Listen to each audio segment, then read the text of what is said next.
சும்மாவே என் படத்துக்கு பிரச்சனை வரும்.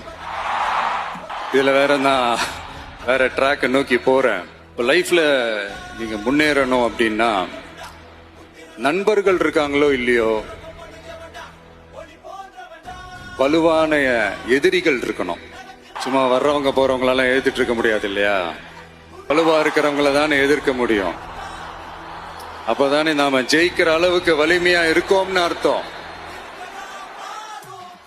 இப்ப யாராவது உங்களுக்கு ஏதாவது கெடுதல் செஞ்சிட்டாங்கன்னு வைங்களேன், அது நீங்க பழி வாங்கிட்டீங்கன்னு வைங்களேன், அந்த நாள் முழுக்க நீங்க சம மகிழ்ச்சியா இருப்பீங்க. எப்படி பார்த்தல, எப்படி பழி வாங்கினேன். ஆனா அதே மனுஷனை மன்னிச்சு விட்டு பாருங்க, வாழ்நாள் முழுக்க நிம்மதியா இருப்பீங்க.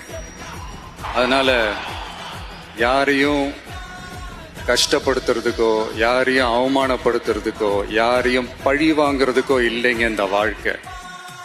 நான் முடிஞ்ச வரைக்கும் முன்னாடியே சொன்ன மாதிரி சின்ன சின்னதா ஒரு நல்லது, ஒரு சின்ன சின்னதா ஹெல்ப், இது செஞ்சு பாருங்களேன். எங்கேயோ ஒரு இடத்துல ஃபியூச்சர்ல உங்களுக்கு இது கை கொடுக்கும் அப்படின்னு நான் நம்புறேன்.